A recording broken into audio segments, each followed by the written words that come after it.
قل هل ننبئکم بالاخسرین اعمالا، یہ ہے اس صورت کا عمود۔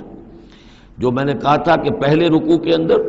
انا جعلنا ما علی الارض زینۃ لہا لنبلوہم ایہم احسن عملا، یہ سمجھیے کہ ایک کھونٹا تو وہاں گڑا ہوا ہے، دوسرا کھونٹا یہ ہے قل هل ننبئکم بالاخسرین اعمالا، کہیے ان سے کیا ہم تمہیں بتائیں اپنے عمل، اپنی محنت، اپنی جد و جہد، بھاگ دوڑ، اپنی سعی جو ہے اس کے اعتبار سے سب سے زیادہ گھاٹے میں کون ہے؟ محنت تو ہر ایک کر رہا ہے، جیسے کہ حضور نے فرمایا کلو نفس یغدو فبائع نفسہ، ہر انسان صبح ہوتی ہے تو اس کے بعد سے اپنے آپ کو بیچنا شروع کر دیتا ہے، اپنا وقت بیچ رہا ہے، اپنی صلاحیت بیچ رہا ہے، اپنی انرجی بیچ رہا ہے، اپنی اور ذہانت بیچ رہا ہے، شام تک بیچتا رہتا ہے اپنے آپ کو، کچھ کما کر لاتا ہے، بیچ کر اپنے آپ کو کچھ لے کر آتا ہے۔ تو یہ انسان جو ہے اس درجے اپنے آپ کو دنیا کے لیے انہوں نے بیچ دیا ہے اور ہم اتن اسی کے لیے گم ہو گئے ہیں، لیکن اس بیچنے میں انہیں نفع کچھ نہیں ہے، نقصان ہی نقصان ہے۔ سب سے زیادہ خسارے میں کون ہے؟ الذین ضل سعیہم فی الحیات الدنیا، جن کی بھاگ دوڑ سعی و جہد دنیا ہی میں گم ہو کر رہ گئی، آخرت مطلوب ہے ہی نہیں، وہ تو ایک غمیمہ سا لگا ہوا، مسلمان ہیں، سنا ہے والدین سے روزہ رکھنا اچھا کام ہے، روزہ فرض ہے، روزہ رکھ لیا ہے، مطلوب کیا ہے آپ کا؟ اصل بات تو یہ ہے جو ضربہ سلام میں نے کل نوٹ کرایا تھا سورہ بنی اسرائیل میں، من کان یرید العاجلۃ عجلنا له فیہا ما نشاء لمن نرید ثم جعلنا له جہنم یصلاها مذموما مدحورا ومن اراد الآخرۃ وسعى لها سعیها وهو مؤمن فاولئک کان سعیہم مشکورا۔ طالب دنیا ہو یا طالب آخرت ہو، طے یہ کرو، طالب دنیا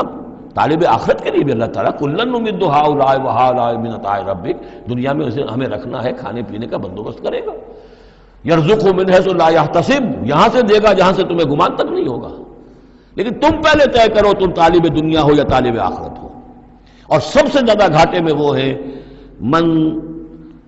قل هل ننبئکم بالاخسرین اعمالا الذین ضل سعیہم فی الحیات الدنیا وہم یحسبون انہم یحسنون صنعا، اور وہ سمجھ رہے ہیں کہ اب تو بڑے کامیاب ہیں، میری ایک فیکٹری تھی اب میرے 3 مل لگ چکے ہیں، میں نے فلاں یہ تھا میں نے اب اتنی جائیداد بنا لی ہے، میرے اتنے ایسٹس تھے اور سال بسال گنتی کر کے ہم تو کامیاب ہو رہے ہیں۔ وہ سمجھتے ہیں کہ ہم کامیاب ہیں، ہماری محنتیں برابر ہو رہی ہیں، ہماری یہ دن رات کی کوشش جو ہے وہ نتیجہ خیز ہو رہی ہے۔ اولئک الذین کفروا بآیات ربہم، یہ وہ لوگ ہیں جنہوں نے اپنے رب کی آیات کا انکار کیا، چاہے کہتے ہو کہ ہم اللہ کو مانتے ہیں، قرآن کو مانتے ہیں، لیکن حقیقتاً اگر طالب دنیا ہے تو گویا کہ وہ اللہ کی آیات کا انکار کر رہا ہے۔ اللہ تو کہتا ہے اصل زندگی وہ ہے، وَإِنَّ دَارَ الْآخِرَةَ لَهِيَ الْحَيَوَانُ، تم اصل زندگی اس کو سمجھے بیٹھے ہو، تو تم نے کہا اللہ کی بات کی تصدیق کی، تم نے تو اللہ کی بات کو جھٹلایا ہے۔ اولئک الذین کفروا بآیات ربہم ولقائہ فحبطت اعمالہم، یہ جو جھوٹی پھوٹی کوئی نیکیاں کرتے ہو اپنے دل کی تسلی کے لیے، جھوٹے تسلی دینے کے لیے، کوئی مسلی کھلا دیے، کوئی غریبوں کا کام ہو گیا، کوئی کسی کے لیے، یہ نیکیاں ہمارے ہاں قطعاً کی کوئی حیثیت نہیں، ان کے سارے اعمال اس قسم کی نیکیاں حبط ہو جائیں گی۔ فلا نقیم لہم یوم القیامت وزنا، تو اس دن ہم ان کے لیے قیامت کے دن جو ہے کوئی ان کا وزن قرار نہیں دیں گے، یا ان کے اعمال کو تولیں گے ہی نہیں۔ اعمال تو ان کے تلیں گے جن میں ایمان ہو، جن میں ایمان ہی نہیں ان کا اعمال کیا تلنا ہے۔ فلا نقیم لہم یوم القیامت وزنا۔ اب یہ ہے 2 مقامات جو میں نے کہا ہے کہ ایک کھونٹا وہاں ایک کھونٹا یہاں، اسی لیے ابتدائی آیتیں اور آخری آیتیں سورہ کہف کی خاص طور پہ دجالی فتنے سے محفوظ رہنے کے لیے ان کو یاد رکھا جائے، ان کو پڑھا جائے، اور یہ کہ اللہ توفیق دے تو ہر جمعے کو سورہ کہف کی تلاوت کی جائے۔ درمیان میں پھر میں نے بتایا تھا زینت کا لفظ آیا، ترید و زینت الحیات الدنیا، کچھ اور آگے چل کر المال والبنون زینت الحیات الدنیا، تو یہ زینت دنیا اور زیبائش اور آرائش، اور یہ تمہیں اپنے اندر گم کر لیتی ہے، تمہیں نہ خدا کی ہوش ہے نہ آخرت کی ہوش ہے۔ ذالک جزاؤہم جہنم، یہ وہ لوگ ہیں کہ جن کا بدلہ جہنم ہے، بما کفروا، بسبب اس کے کہ انہوں نے کفر کیا، واتخذوا آیاتی ورسلی ہزوا، اور انہوں نے میری آیات اور میرے رسولوں کو ٹھٹھا سمجھ لیا۔ رسول آ کر یہ کہہ رہے ہیں کہ اصل زندگی وہ ہے، یہ سمجھتے نہیں یہ ہے، مان لیا ہوگی آخرت، چلو دیکھا جائے گا، کچھ نہ کچھ تو ہے نا، کچھ نیکیاں بھی ہم نے کر رکھی ہیں اور کچھ بہرحال ہمارے بچانے والے بھی ہیں، ہم سب بھی جو ہیں آخر اب حضور نے شفاعت ہماری کری دینی ہے، جیسے یہودی کہتے تھے کہ ہم تو یہودی ہیں تو ہم تو اللہ کے بیٹوں کے مانند ہیں، چہیتے ہیں، لاڈلے ہیں۔ اب وہ